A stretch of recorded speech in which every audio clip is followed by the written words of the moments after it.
दोस्तों, आज के वीडियो में दो महत्वपूर्ण जानकारी आप लोगों को मिलेगी। पहले भगवान महात्मा बुद्ध का अनमोल विचार और दूसरा 3 जूस ऐसे जानेंगे जो सर्व गुण संपन्न है और इसे अगर हम डेली रूटीन में शामिल कर रहे हैं तो दोस्तों हमारे शरीर में कभी कोई बीमारी नहीं होगी।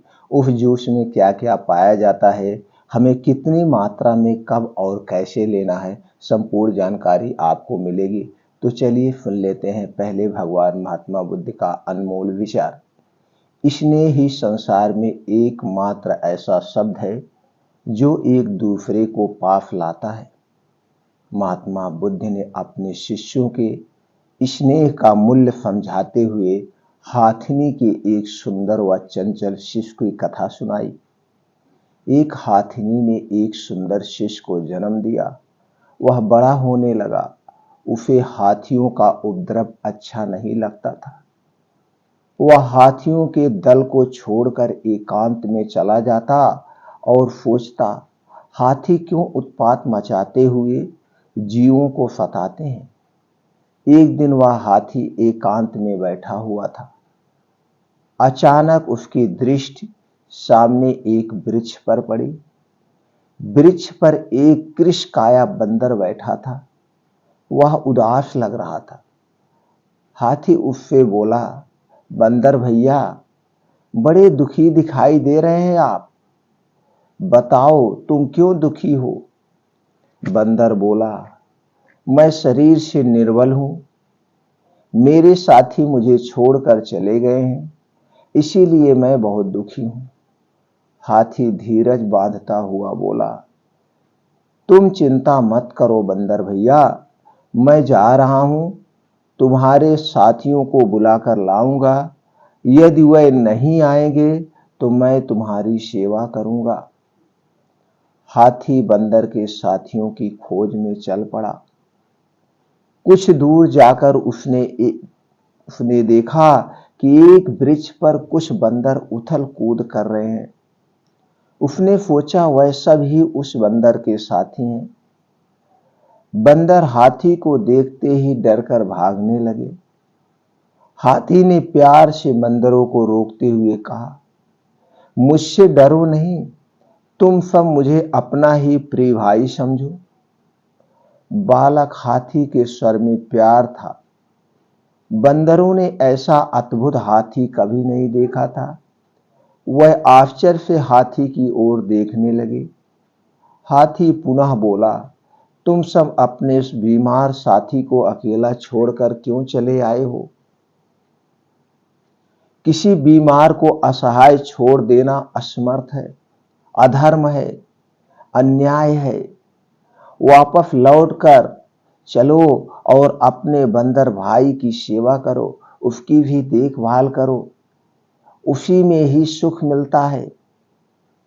अब वापस लौटकर उसने दुखी बंदर से कहा, मैं तुम्हारे साथियों को ढूंढ लाया हूं, अब वह कभी तुम्हें छोड़कर नहीं जाए। और सभी बंदर मिलजुल कर फिर रहने लगे। बंदर हाथी के उपकार ने उदास बंदर का मन हर्ष से भर दिया। हाथी की विनम्र वाणी ने सभी जीवों पर नए प्राण भर दिए। जो प्यार से बोलता है, दूसरों का उपकार करता है, उसकी पूजा सभी लोग करते हैं। दोस्तों, भगवान महात्मा बुद्ध के इस छोटे से उपदेश से आपको क्या ज्ञान प्राप्त हुआ, प्लीज हमें कमेंट सेक्शन में जरूर बताएं।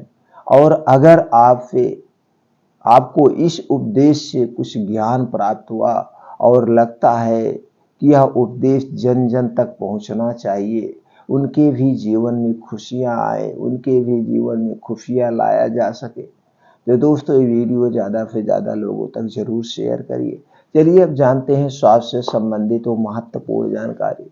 जैसे दोस्तों, सबसे पहले आप ये जान लीजिए हमारे शरीर का निर्माण कैसे हुआ है और हमारे शरीर में कौन से किस कारण से बीमारियां उत्पन्न होती है।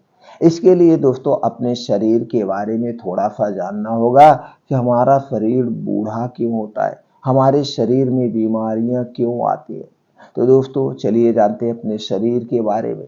दोस्तों हमारा शरीर 5 तत्वों से बना है, पृथ्वी, जल, अग्नि, वायु और आकाश।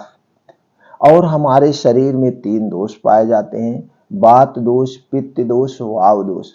अगर आपके शरीर का वात दोष गड़बड़ हो गया तो दोस्तों हमारे शरीर में 60 से 70% बीमारियां होती हैं, और जब पित्त दोष गड़बड़ होता है तो शरीर में 15 से 20% बीमारियां होती हैं, और शरीर में दोस्तों जब कफ दोष गड़बड़ हो जाता है तो 5 से 10% बीमारियां होती हैं। यानी कि 100% जो हमारे शरीर में बीमारियां होती हैं इन्हीं के कारण होती हैं। और दोस्तों जो हमारे शरीर में 5 तत्व पाए जाते हैं इसका क्या महत्व है ये भी जान लेते हैं। पृथ्वी जो है, पृथ्वी तत्व से हमारा भौतिक शरीर बनता है। जिस तत्वों और अधातुओं से पृथ्वी बनी है उन्हीं से हमारे भौतिक शरीर की भी रचना हुई है। अक्सर आप देखते होंगे पहले, आज आयुर्वेद में आज भी बहुत सारी धातुओं से शरीर के रोगों को दूर किया जाता है। यही कारण है जिससे हमें अस्थायी इलाज मिलता है, हमारा अस्थायी उपचार होता है। दूसरा है जल। जल तत्व से मतलब तरलता है। जितने भी तरल तत्व शरीर में बह रहे हैं वह जल तत्व है, चाहे वह पानी हो, खून हो, शरीर में बनने वाला रस, एंजाइम जल है, तत्व ही है। शरीर में ऊर्जा पोषण तत्वों को पहुंचाने का काम करता है, जिसे हम आयुर्वेद में कफ तत्व के नाम से जानते हैं। तीसरा है अग्नि। अग्नि तत्व ऊर्जा, उष्मा, शक्ति और ताप का प्रतीक है। इसे हम आयुर्वेद में पित्त नाम से जानते हैं। चौथा है वायु। जिनमें प्राण है उन सब के वायु तत्व है, जिसे हम वात नाम से जानते हैं। आकाश। आकाश तत्व अभौतिक रूप से मन है। जैसे आकाश अनंत है वैसे मन की कोई सीमा नहीं है। जैसे आकाश अनंत ऊर्जाओं से भरा है वैसे ही मन की शक्तियों की कोई सीमा नहीं है। हमारे मन में भी तरह तरह के कभी विचार आ जाते हैं, तरह तरह के कभी विचार गायब हो जाते हैं और हमारा मन एकदम साफ हो जाता है। उसी तरह से आप आकाश में देखिए, कभी कभी आकाश में बहुत सारे बादल हो जाते हैं, कभी कभी थोड़े थोड़े बादल होते, कभी पूरा आकाश साफ हो जाता है। तो दोस्तों हमारा मन आकाश एक है, और इन सभी से ऊपर एक तत्व है जिसे हम कहते हैं दोस्तों प्राण तत्व, आत्मा, जिसे हम आत्मा कहते हैं, इन सबसे ऊपर है। दोस्तों जैसे आपके शरीर में ये पाचन तंत्र, तंत्रिकाएं, ये तरह तरह से चीजें पाए जाते हैं, ये सारे तत्व और ये 3 दोष सब आपस में एक दूसरे के पूरक हैं, इनका आपस में एक दूसरे से संबंध है। अब अगर आपके शरीर में इन 5 तत्वों में कोई कमी होती तो भी बीमारी होती, 3 दोष में कोई कमी होती तो भी बीमारी होती। तो इसीलिए हमें ऐसा मैनेज करना चाहिए अपने डाइट को कि उसमें सारे पोषक तत्व पाए जाए। अब आप समझ गए, आपके शरीर में प्रोटीन, विटामिन, इन सभी से आपके शरीर का निर्माण हुआ है। तो आपको अपना ऐसा डाइट शामिल करना चाहिए जिसमें सारे पोषक तत्व पाए जाते हों। तो आप समझ गए, आपका शरीर कभी बीमार ही नहीं होगा। और आपके शरीर में जो 3 दोष पाए जाते हैं इसे आप जो है बैलेंस करके रखिए। इसके विरुद्ध आप कभी कोई आहार नहीं करेंगे तो दोस्तों कभी आप बीमार होंगे ही नहीं। तो चलिए दोस्तों अब हम जान लेते हैं वो 3 जूस हैं जो हमें लेना है, जो 3 जूस जो पीना है जो हमारे शरीर को बीमारियों से बचाएंगे, वो 3 जूस कौन कौन से हैं। लेकिन दोस्तों उसके पहले आप जान लीजिए उसमें पाए जाने वाले तत्व कौन से हैं। पहला है दोस्तों सेब। सेब में वो सारे पोषक तत्व पाए जाते हैं जो हमें डेली रूटीन के हिसाब से चाहिए। अब सेब में पाए जाने वाले पहले पोषक तत्व के बारे में जानते हैं। Protein. Potassium, calcium, sodium, phosphorus, zinc, manganese, iron, magnesium, selenium, copper, carbohydrate, fibre, vitamin C, vitamin E, vitamin A, vitamin B6, antioxidant व अन्य तत्व जैसे पाए जाते हैं। अब हमें सेब कैसे लेना है इसको जान लेते हैं। सेब का जूस पीने का तरीका दोस्तों, आपको 200 ml से 250 ml डेली ले सकते हैं। सेब का जूस सबसे बढ़िया रहता है सुबह के समय खाली पेट या शाम को खाली पेट, जब आप 5 से 6 बजे, 2 समय आपका पेट खाली रहता है इस जूस को ये 2 समय लेंगे तो सबसे ज़्यादा फायदा मिलेगा। बस इतना आपको ध्यान देना है, जूस पीने के 1 घंटे पहले कुछ भी नहीं खाना पीना है और जूस पीने के 1.5 से 2 घंटे बाद तक कुछ भी खाना पीना नहीं है, तभी ये आपको पूर्ण रूप से फायदा करेगा। जूस के सेब के जूस के इतने सारे फायदे हैं दोस्तों, हम गिनाते रह जाएंगे कम होगा। पाचन से तंत्र से संबंधित जितनी बीमारी होती है उन सब बीमारियों से आपको बचाएगा। दिल से संबंधित जितनी बीमारी होती है उनसे बचाता है और आपके शरीर की रोग प्रतिरोधक क्षमता को बढ़ाता है, रोग प्रतिरोधक क्षमता को। उसके साथ साथ दोस्तों आपका दिमाग तेज होता है, आपके चेहरे पर चमक आती है, लाइटिंग आ जाती है, इतने सारे पोषक तत्व पाए जाते हैं। दूसरा जूस है जो सबसे शक्तिशाली जूस है दोस्तों, वो है गाजर। गाजर प्रोटीन का खजाना है और गाजर सबसे सस्ती है। सीजन में तो 10 रुपए किलो मिलती है, गांव में तो सबके खेतों में पाया जाता है। अगर नहीं पाया जाता है तो सबको चाहिए कम से कम थोड़ा सा, थोड़े से अपनी जमीन में इसे आप बो देंगे तो 2 से 3 महीने में तैयार हो जाते हैं। 3-4 महीना इसे खूब जम के खाइए, घर में खाइए। अब गाजर का हलवा भी खाइए, जूस पीजिए, तरह तरह के अचार भी बनता है, तरह तरह की चीजें बनते हैं, आप इसे ले सकते हैं, सलाद में खा सकते हैं। तो चलिए जानते हैं गाजर में कौन कौन से प्रोटीन पाए जाते हैं। इसमें पाया जाता है दोस्तों सबसे ज़्यादा मात्रा में प्रोटीन, फिर उसके बाद है vitamin A, vitamin K, vitamin C, carotene, potassium, fibre, calcium, iron, phosphorus, antioxidant व अन्य और छोटे मोटे तत्व प्रोटीन्स इसमें पाए जाते हैं। इसका जूस पीने का क्या तरीका है, एक दिन में 150 से 200 ml ही पीजिएगा, इससे ज़्यादा नहीं। 150-200 ml। अब इसको पीने का जो तरीका है, दिन भर में चाहे जब एक बार आप पी लीजिए, एक बार, लेकिन पूर्ण रूप से आपको फायदा लेना है तो शाम के 5 से 6 बजे, शाम के समय 5 से 6 बजे आप दोपहर में खाना खाए रहते हैं और इस बीच में काफ़ी डिस्टेंस रहता है और आपको इस समय सूर्यास्त होता है और जब सूर्यास्त होता है तब हमारा पाचन तंत्र बहुत तेज काम करता है। तो आप 5 से 6 बजे पीते हैं तो सबसे ज़्यादा फायदा मिलेगा। बस इतना आपको हमेशा ध्यान रखना है, कोई भी जूस पीने के पहले या बाद में आपको कुछ खाना पीना नहीं है, तभी पूर्ण रूप से फायदा मिलता है। अगला चीज जो सबसे शक्तिशाली चीज है दोस्तों, वो है चुकंदर।